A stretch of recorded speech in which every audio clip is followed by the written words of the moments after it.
Hello guys, welcome back to my channel again. So আমি যেটা বলেছিলাম যে আমরা ইংলিশ ল্যাঙ্গুয়েজের যেগুলো কম্পিটিটিভ এক্সামের জন্য ইম্পর্ট্যান্ট ওয়ার্ড সেগুলোর সিরিজ আমরা আনবো। তো আর একটা সিরিজ আমি নিয়ে এসেছি। তো আমি ফার্স্ট ওয়ার্ড দিয়ে শুরু করছি হচ্ছে abate, to reduce degree or intensity. তো বাংলায় যেটাকে বলে হচ্ছে হ্রাস করা। তো এর একটা ইউজেজ আমরা দেখে নিই। The storm finally abated after 3 hours. তো ঝড়টা 3 ঘন্টা পরে হ্রাস পেল। তো এটার ইউজেজ আপনারা অ্যাবেটের ইউজেজ আপনারা এই সেন্টেন্সটা দিয়ে করতে পারেন। তো নেক্সট ওয়ার্ড হচ্ছে অ্যাভেরিয়েশন, আর ডেভিয়েশন ফ্রম দ্য নর্ম, মানে নর্মাল অবস্থা থেকে একটু বিকৃত। His outburst was an aberration from his usual calm. তো উনি সবসময় শান্তই থাকতো, কিন্তু ওনার এই বিস্ফোরণটা নর্মাল থেকে বিকৃত ছিল।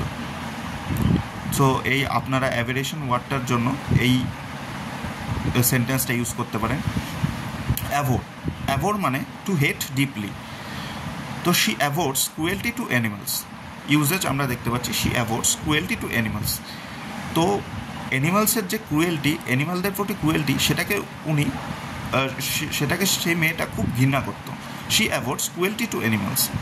অ্যাম্বিগিউয়াস, ওপেন টু মাল্টিপল মিনিংস। আমরা মাঝের মধ্যে শুনি না যে একটা কেউ কথা বলছে যেটা আমরা মাল্টিপল মিনিং বার করতে পারছি, সেটা হচ্ছে অ্যাম্বিগিউয়াস। Uses, his response was অ্যাম্বিগিউয়াস and left us confuse. তার রেসপন্সটা ছিল অ্যাম্বিগিউয়াস, যেটা আমাদের কনফিউজ করে রেখেছিল। নেক্সট ওয়াজ হচ্ছে alacrity, eagerness or cheerful readiness. বাংলায় যেটাকে বলে তৎপরতা। Usage, she accepted the invitation with alacrity. তো সে ইনভাইটেশনটা খুব চিয়ারফুলনেসের সাথে অ্যাকসেপ্ট করে নিয়েছিল। আজকের জন্য এই 5টা ওয়ার্ড। আরও ওয়ার্ড জানতে আমাকে ফলো করুন। Thank you.